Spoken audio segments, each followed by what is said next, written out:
Hello, everybody. Today I have with me Daniel Kelly II. He is a percussionist who plays in various styles, including jazz, gospel, R&B, rock, Latin, and classical. His skill has been showcased around the country and around the world. He was the winner of the 2019 Shure Drum Mastery Competition and has performed with the Shenandoah Conservatory Jazz Band in the John Moad Jazz Festival, performed with Shenandoah Summer Music Theater, the Virginia Symphony, and the 29th Infantry Division Band across the globe. Welcome, and thank you very much for being here. Thank you. So, first and foremost, what kinds of projects are you doing right now? Right now, I'm actually in a new age or new culture project I'm doing. Growing up, I was starting to follow other drummers and other people that I admire. But I hit a roadblock in my life as soon as I got out of college from the conservatory that something had to change, and I couldn't be just another follower to people who won't help me out. Even though it sucks to hear that, and you thinking that all musicians are here to be friends and help each other out. From my background, it's not, and I'm trying to change that. Actually, I'm helping other musicians around me to get more gigs, more opportunities. So that can be building a jazz club. I'm in that project now, writing a book, just to say what a musician goes through. Because no one wants to talk about it. Everyone wants to talk about how to play a drum set, how to sing, or what to do to get 1,000 to 10,000 subscribers on YouTube. But no one wants to talk about the real life situation of what a musician goes through. So I'm thinking those two big projects is what I'm doing. That's great. And is that kind of a theme in your life, trying to get everybody to work together and talk about the real stuff? Yes, because it's kind of like substance abuse, because that needs to be talked about as well. Suicides, especially when I'm in the military as well, and suicides is huge in the military. That needs to be talked about as well. But no one want to talk about the innards about musicianship. They want to say, "Oh, I love the drummer because he's on the stage. Oh, I love the singer because she's on stage." But you don't know what they're going through. You don't know how many hours of the day they went through practicing, or their lonely nights they sit in their room crying because they couldn't get something or a sonata down.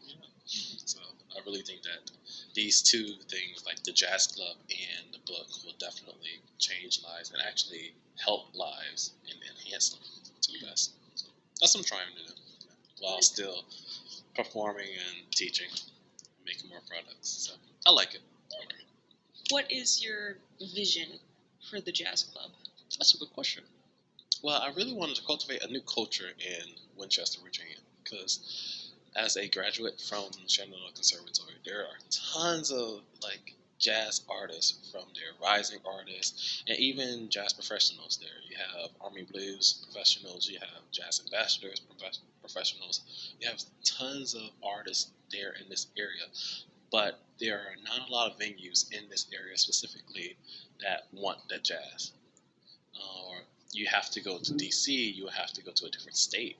And if we have a gold mine here, why would we leave that gold mine and tell them, "Oh, we can't have them here. We can't have them here." Well, let's change that. So I'm trying to build this vision of, we have the artistry here in this town. We have a platform. How about we match those two together and get something just great? I mean, Blues Alley did it in DC. You have Twins, you have Village Vanguard, you have Birdland in New York. They saw a need and they filled it. And what I'm doing now is I'm seeing a problem in Winchester, so I'm trying to solve that problem with the jazz club. There's so many artists now that the conservatory is trying to receive, but now they're backing up because there's not a lot of venues that want them here. I mean, it's great to have the conservatory. You have all the venues there, but that's on campus. And you want to express yourself even more outside of the world. That's why you're going to college, Exactly. You go to college because you want to get more expertise in how to shape yourself. Because I think of myself, or all of ourselves, as unsculptured or unfinished rock. If we keep polishing it, we start to get smoothed out. And that's our perfect inner musician. That's what I really want. I think this jazz club would give us or anyone who are a musician the opportunity to express themselves even more, to have them to go to a different chapter in their life, stating that, oh, this is a good conservatory, this is a good area, and if I go to this venue, I will not only express myself, but I will also see more expression from other artists. So that will help me enhance my personal musicry too. So that's what I'm doing. It's hard, but it will pay off. I guarantee it will pay off. It's good. I'm glad that you see the end goal there. Now I know, obviously, I know that you currently have your trio, the Daniel Kelly II trio. Are there any other bands or groups that you're playing with right now? Yes, a lot, a lot. Not only was my trio, I'm playing in the 29th Infantry Division Band, which that is the Virginia Army National Guard band for the state, and we get deployed a lot around the country as well as around the world. If it's not the military band, I perform with Caleb Nye Trio, fantastic pianist in the area. Perform with Andrew Renner, guitarist, fantastic. Billy Thompson, who was a huge blues guitarist and Delta blues artist. Quentin Walston Trio is another huge pianist in this area. Actually, his concert is next Saturday. I'm so excited. And even the conservatory in Winchester, they constantly ask me to come and do gigs with them. I'm not going to say no. I mean, I am alumni, but it's also fun because you never know who's in the audience and who's watching you, and you never know what your talent can do for that person. It can change them. What if that person in the audience just broke up with some significant other, or they're going through a tough time in their life? They go to one of your concerts, and your music can totally change that mood and ease their pain. It's nice. It's nice. What would you say is your favorite part about working so closely with other musicians? Their minds. I know it sounds a little weird. A lot of musicians say, oh, because of the gigs, they get the money. No, I'm so different. It's like their mindset, their wisdom, it changes me. Because I strive to become better. I strive to become a better man. I strive to become a better artist. And you can only do that unless you surround yourself with the same people with that same mindset. If you surround yourself with people who don't want to progress, who is done, who is tired and dried up, you're not going to get nowhere. But if you take yourself out of the equation and place yourself in a new equation that is pushing yourself to further bounds, just think of this. I heard someone say, I think it's Warren Buffett or Steve Jobs, one of them. They say if you're the smartest person in the room, you need to leave because you're not learning anything. Now, if you're in a room and everyone is just putting out ideas and it feels like you're just drinking from a fire hose, that's the perfect place to be. Because I know it sounds crazy, but you will learn so much more by being in that new room. You would go home, start to digest. You probably break down. Yes, I understand. But you'll break down in a good way where it will, going back to our rock idea, it will shape your rock even more. So I really like it. I really like the mindset of musicians and the artists around me. And I even tell them, I was like, what else can you teach me? I'll flat out say it. And most of them are, most artists, most bands who contract me, who I perform with, they are older than I am. I just turned 27, and they are in their 30s or 40s, and I still ask them, what else can you teach me? What am I doing wrong? If they help you, that's when you know that they are there for you. If they said, well, I don't know. I mean, I can't teach you anything. Or, you got it, man. No, they're not there for you. They're just there for the money. I love that idea of self-development, especially as related to other musicians. Right. That's great.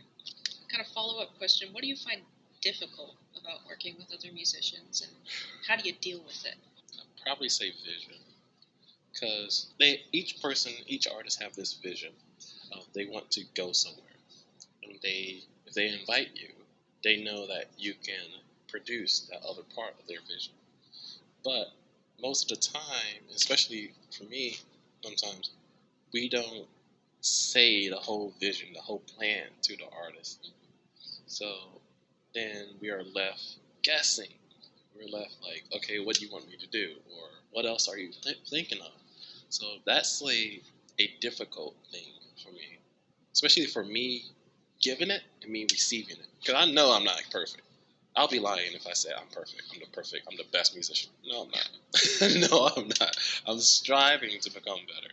And I know there are tough times, and even my trio, as a drummer, like a band lead who is a drummer, I know most of my chords are not right. I know I'm not following the structure. Just, and they're probably like, what are you thinking of? Like, why are you going to this 3 from this 1 and this 5? Your progression is not even making sense, Daniel. And I was like, I know, I'm just feeling it, you know. And this, I think that's the toughest part, if the lack of communication from the vision. I know there are some things that we want to hold that vision to ourselves until the big date, you know, because we all do it. Even like a birthday surprise, we're like, oh, I'm not going to tell you, so we lie, you know, or we just forget to tell them. But I think that's the thing that I really dislike me doing and me receiving. I'm trying to change that so people can understand what I'm thinking of. How did you first start to form groups and get gigs with those groups? Well, have you heard of the phrase scouting? The word scouting? And we normally hear that in sports. We normally say, oh, the scout from the NFL went to this football game, like the high school days. They saw this running back. That's what I basically do. I encourage you to do it. Like, just go to someone's concert or go to a jam session, especially a jam session. Like, you never know who is playing. You don't know what talents are there. So you just sit there and watch. You know, my mother always say, you're a smart young man, Daniel, but sometimes you need to sit back and shut up. I was like, what? Mind you, my mother is like this mother of the church. Like, she's a Christian girl. I love her. I love her to death. And I was like, what are you talking about, mother? She was like, just sit back and shut up. Especially when you're like in the music scene. And I was like, okay. And she sings in the church. My whole family are musically inclined. And I was like, okay. So one day, I think I was in high school going into college.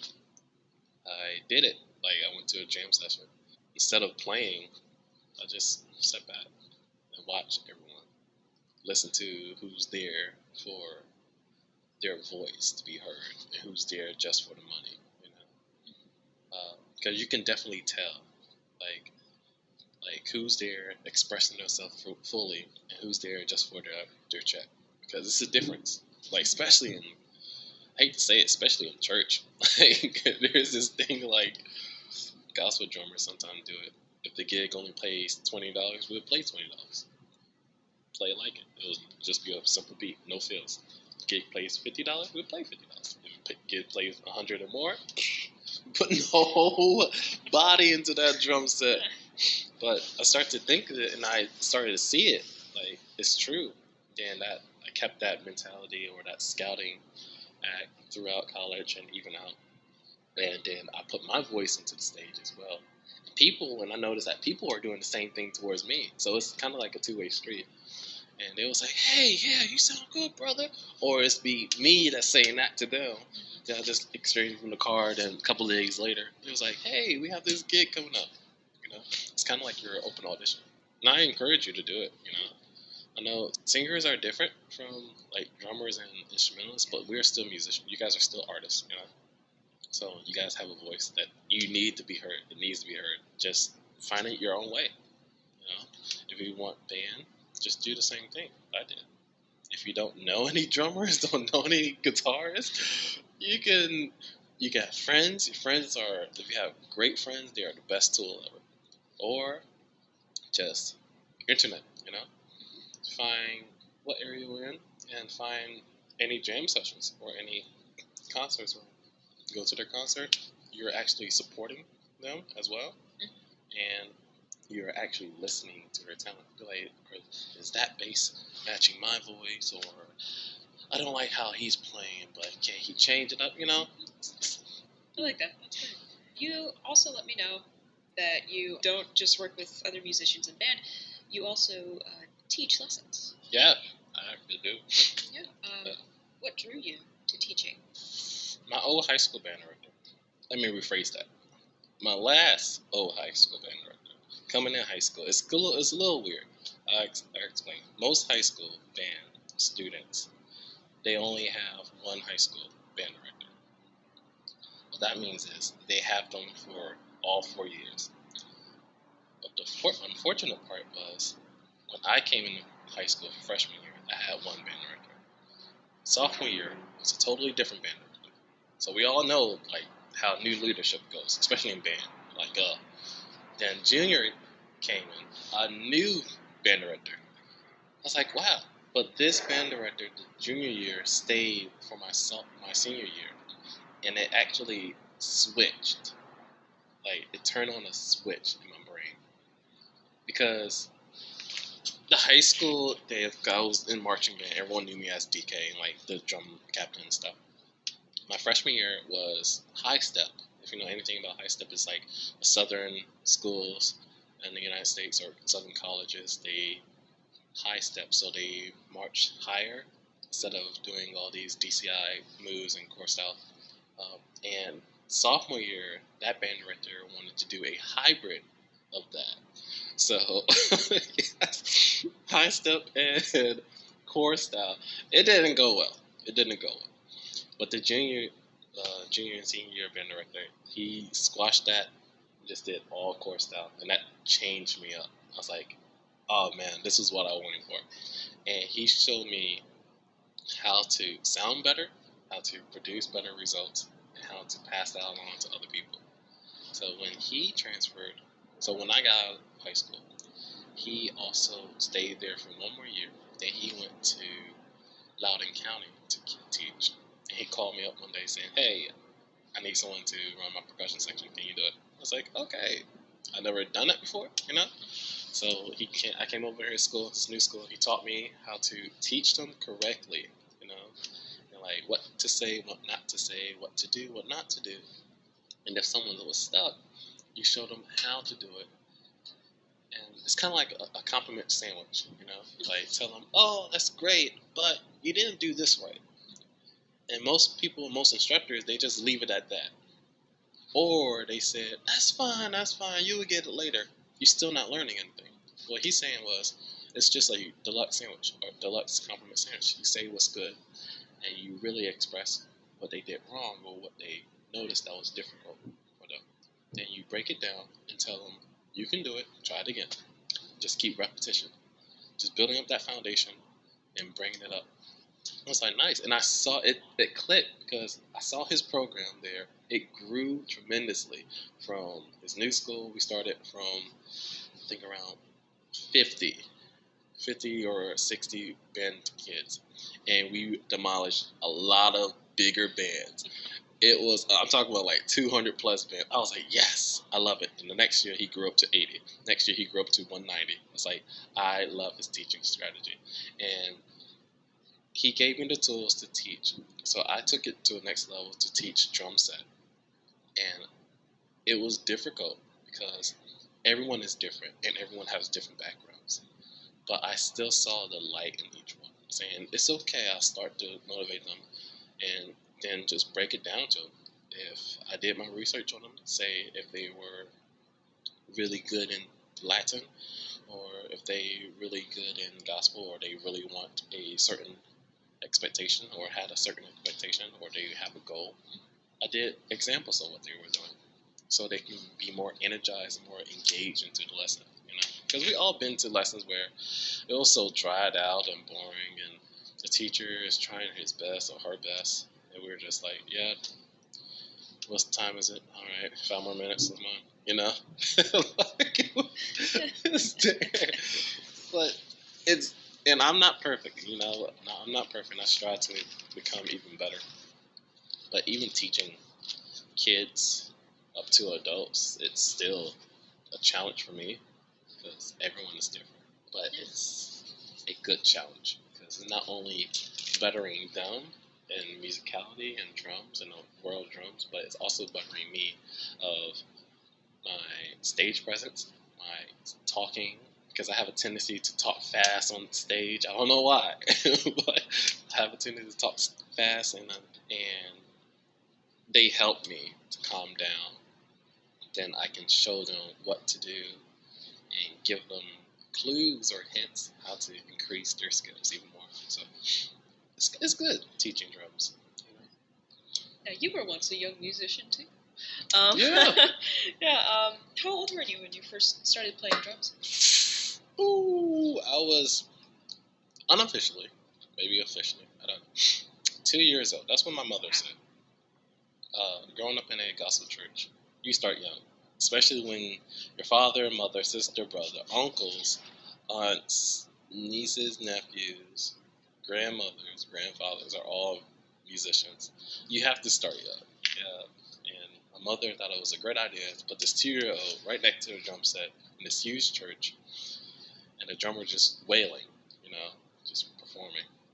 And I keep always going back to that memory for some reason of seeing like the huge drums and cymbals just towering over me, and I didn't have no protective hearing protection on my ears. I was just mesmerized. I probably had like a binky or a bottle in my hand or something, but I definitely know that after that church service, I went straight home.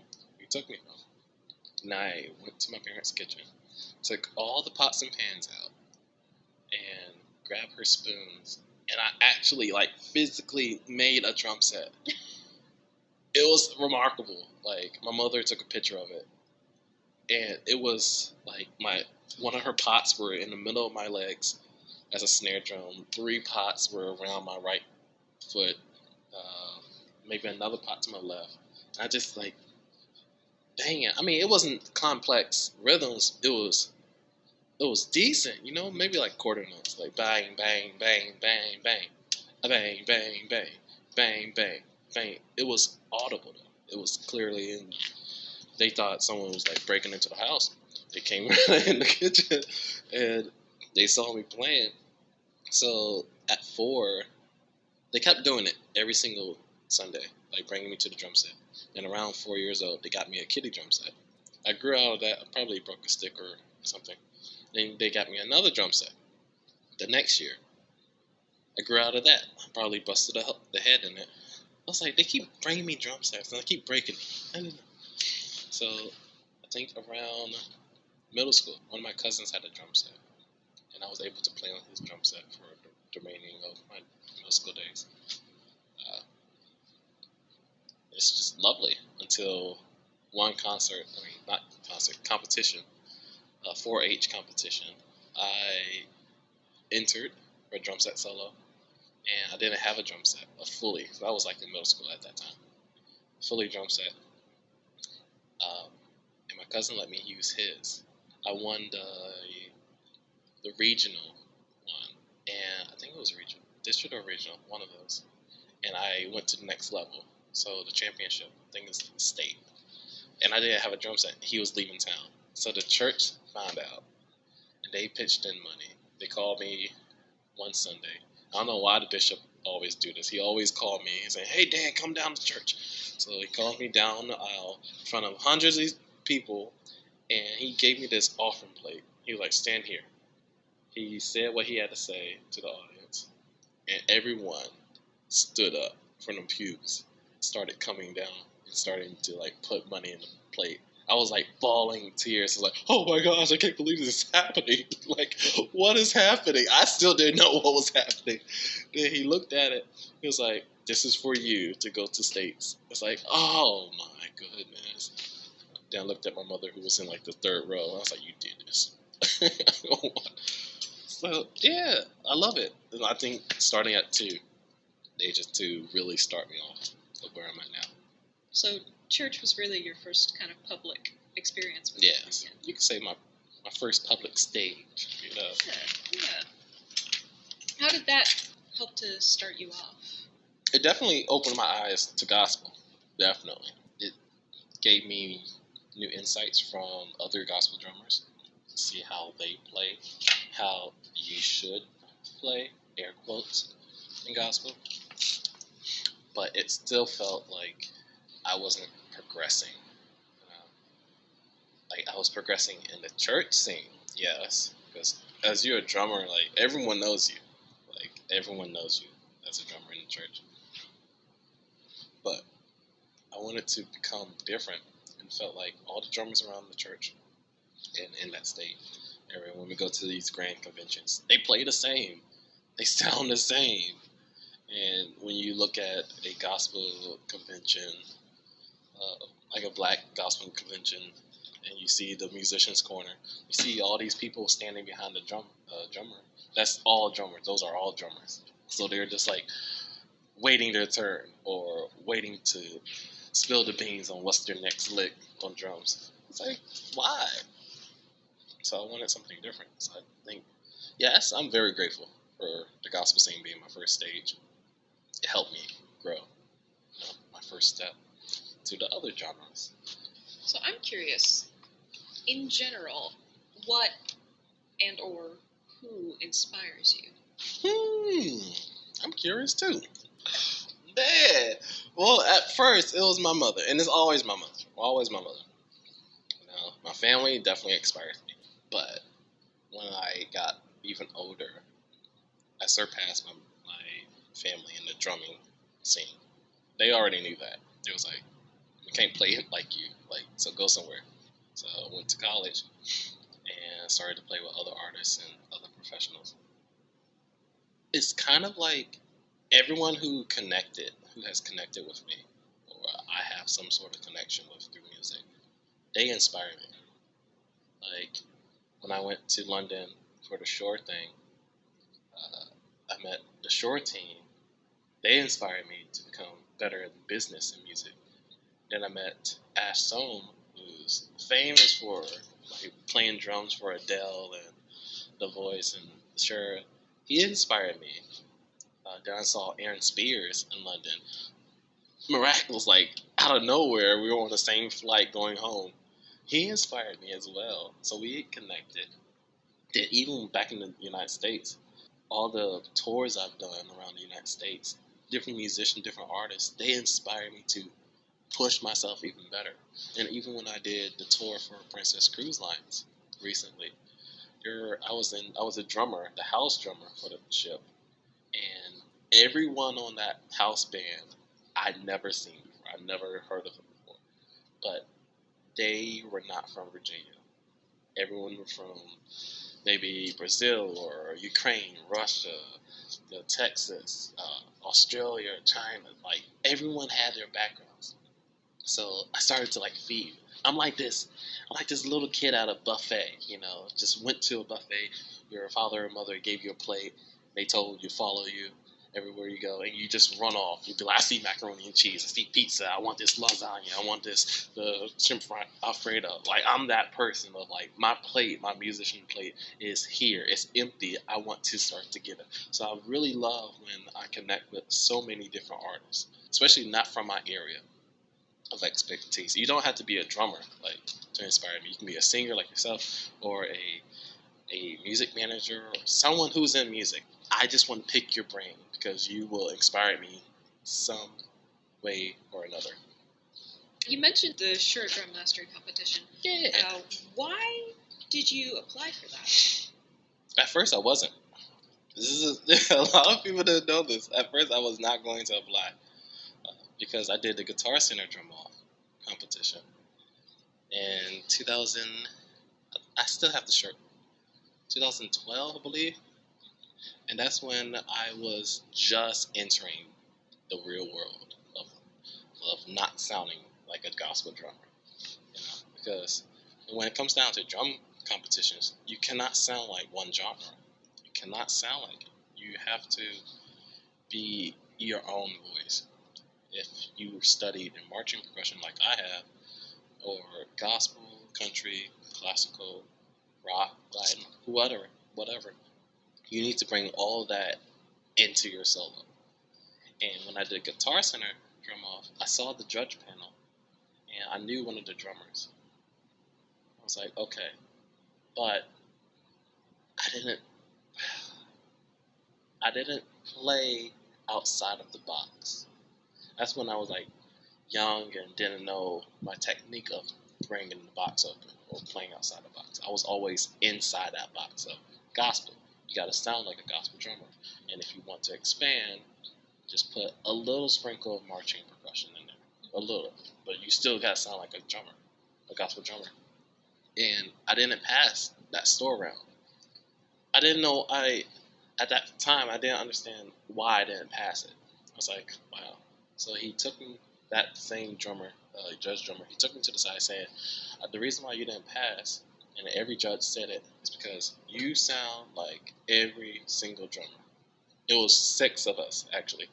All 5 of us sounded the same, except for one. One drummer really blew my mind when he went outside of the box. He played Latin. He played, I think, Thriller from Michael Jackson on the octopad, and that separated us. And I was so mad, not at the drummer who won. I was mad at myself because I was illiterate in breaking the box or going outside the box. He was like, just expand, get outside the gospel. I was like, oh. But then in 2012, I totally forgot about drum competitions. And one day, sure, I was scrolling through Instagram, no lie. I was scrolling through Instagram and I saw this ad from Shore for the drum competition. It was end of January, I believe, or February. No, they just started it, so it was early February. And I was like, oh, that looks nice. Then I scrolled past it. And I was like, okay, scroll past it. Then I stopped, maybe like 4 pictures from it. I was like, wait, the last competition I did was 2012. Maybe I will try again. Because I auditioned for Circus du Soleil in 2012.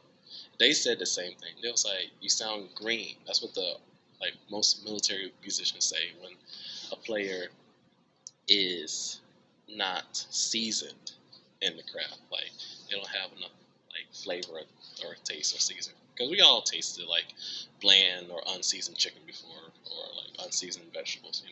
It's okay while you're smiling. I was like, yeah, she tasted unseasoned food. So I was unseasoned. And that's what Circus du Soleil and the Guitar Center said. So, and I was like, okay, but I went through college and experiencing tours around the world. Maybe I am more seasoned now. So I clicked on the ad, and I found out that there was only one drummer that applied so far. I was like, oh, interesting. So I saw the requirements, and I just wanted to do it. It felt like I was drawn to it. You have to do it. You need to do it. Just do it. Technically, I just wanted to get my music out there. Show people who I am now. I'm not the same Daniel Kelly II in 12th grade. I'm seasoned. Taste me. Figure out what I am, what I'm built on. So I filled out information. I went to my alma mater, conservatory. Well, actually, I was still in the conservatory at that time. I think, 2019. Yeah, I was still in, or was I out? I don't know, one of those. I lost. But I know I did it on the campus. I did it behind one of their stages.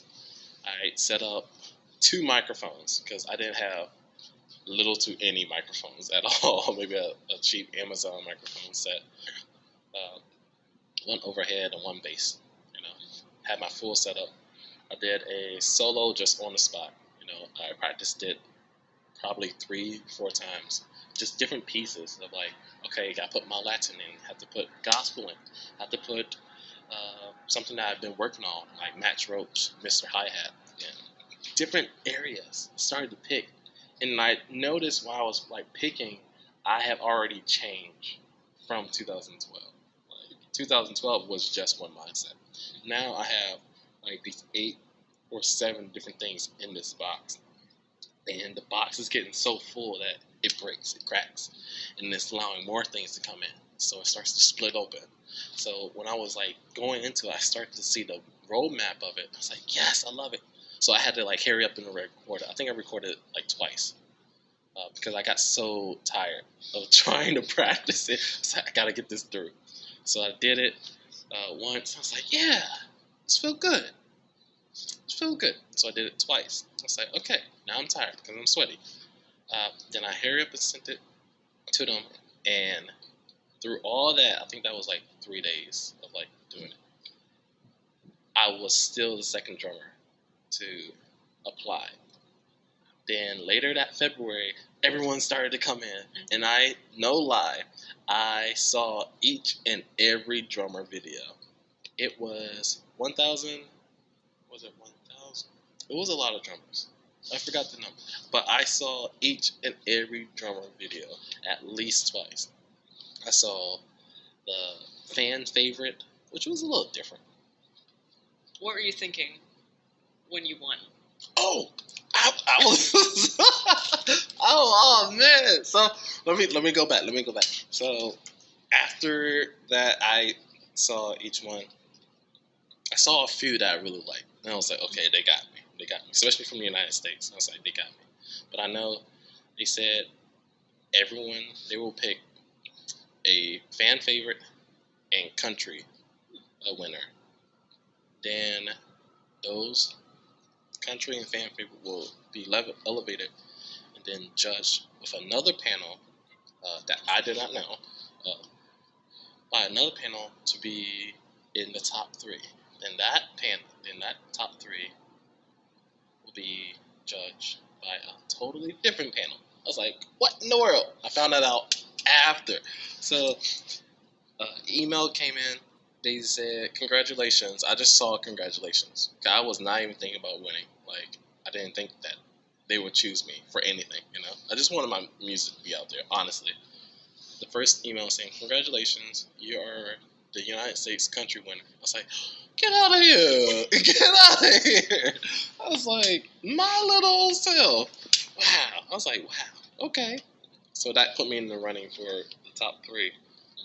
And I think a month later, and Shore sent me some stuff for that. A month later, I believe, they sent me this DocuSign. Something saying like, no, something's legal is about to happen. So I didn't know why I was signing at first. I was like, okay, it's from Shore. I guess it's real. So I signed it. Then I get this another email saying, congratulations. You cannot say anything yet, but you have been picked for the top 3 spots. I was like, what? I almost threw my MacBook on the floor. I was like, get out of here again. You guys are crazy. Crazy. I couldn't tell. And they said, don't say anything until the big announcement. I was like, okay, fine. I can't say anything. But I still didn't know what place I was. I was just so happy that I was in the top 3. Then I received another email from Shore stating that, congratulations, you are the grand prize winner. I stopped at grand prize. They sent me a whole nother 2 paragraphs, but I just stopped and I was screaming to the top of my lungs. I was in my apartment. I screamed. I think I had someone in my apartment at that time. I think we were having dinner or something, and I just screamed. Everyone's dropped their dishes. They're like, whack. I was like, oh my god. Just see this young, skinny, frantic, light-skinned boy at a dinner table, just throwing mashed potatoes everywhere, peas on the floor. I was stunned. I was like, you gotta be kidding me. And I just started crying. I was like, wow, I can't believe this. And still to this day, I still cannot believe it. Then they flew me to London. I saw Ash. I saw Shore team. They gave me the insights of it. I stayed there for 6 days? It was a long time. Well, after the jet lag day. Oh, man. It was terrible. But other than that, music videos, tours.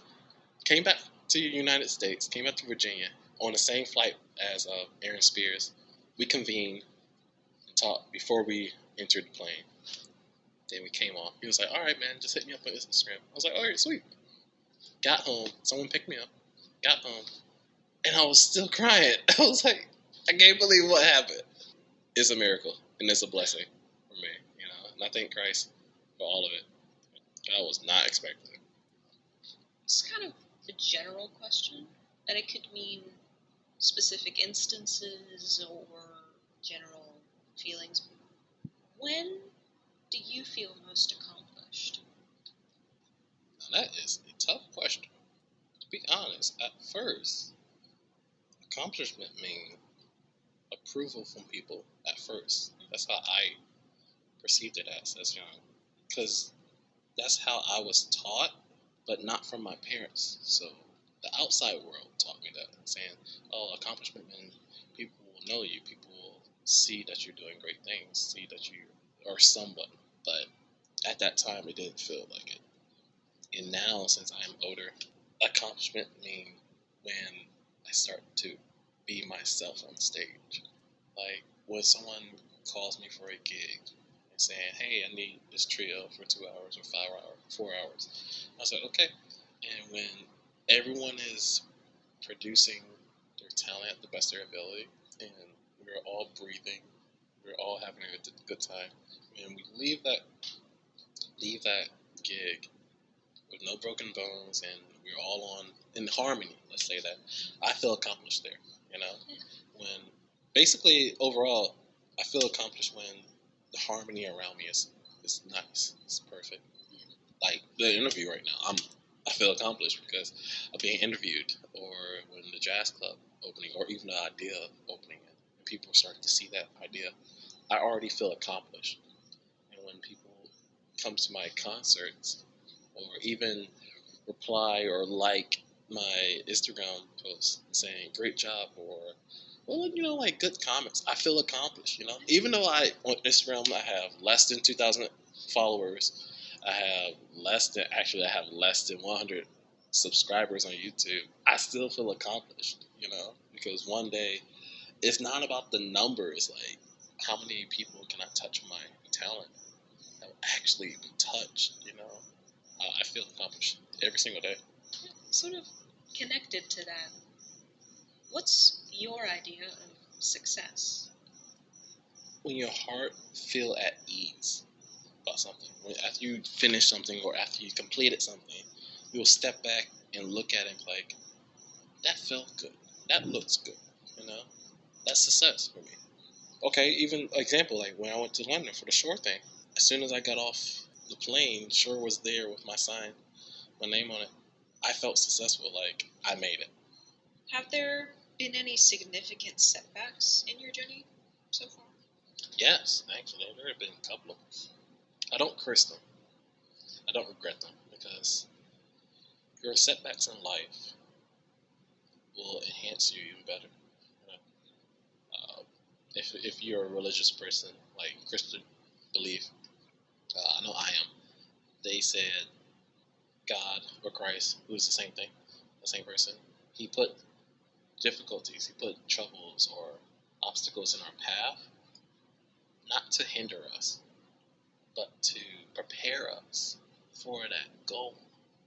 If you actually think about it, or just think about like your supreme being or your deity, or if you're not even like religious or you're atheist, think of life. Let's say that in general speaking. Life, when you have setbacks and obstacles in your path, it is not there to bring you down and then to cut you up so you can be done for. It's there to actually prepare you and build you up. Because of that goal, that reward there, you will be stronger to receive that reward. That obstacle will teach you how to overcome it and give you a hint to how to overcome the next obstacle. So when you get to the next obstacle, you're a little stronger now. Okay, for example, even right now, like the jazz club, it's tough to own a jazz club. I own a business, like which is like the music business for me. But when you have another entity like a venue, now you have to involve more stuff, like how to please the people, or who are you inviting, or the website, and like are you going to sell anything there, like food or beverages, the ticket stuff, taxes stuff, the liability stuff. I was all new to that. So this is an obstacle for me. But I know that it's going to be grand at the end. So each obstacle is going to build me up. That's great. I like that. Wow. Yeah. Before we finish, do you have any other information you'd like to had, or anything you'd like to discuss that I didn't ask? Well, I don't want to be like one of those YouTubers, be like, yeah, don't forget to hit that like and subscribe button. But go for it. Go for it. But yeah, if you like what you heard, or if you want to talk more, don't be afraid to like talk to me. You know, I'm not those artists who will ignore you or look at your texts or messages and not reply, because I can learn. You can learn from anyone.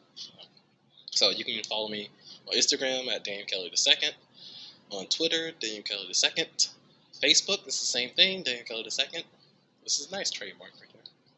YouTube is the same thing, Daniel Kelly II, and just give me more insights of what you want to see, or if you have any questions, or even my website, DanielKellyMusic.org. Now that's the different one. And I'm for the music. I'm for people, because I want to grow and I want to bring up other people who help me grow. I think that's the right thing to do, because why should I be all high and like be like a high tier musician and not help the other people who help me, So yeah, follow me, talk to me, comment, share, subscribe, like. I think that's a great note to end on. Thank you very much for participating. Thank you for having me. Again, this is Daniel Kelly II. I highly recommend you go check him out. Thank you again.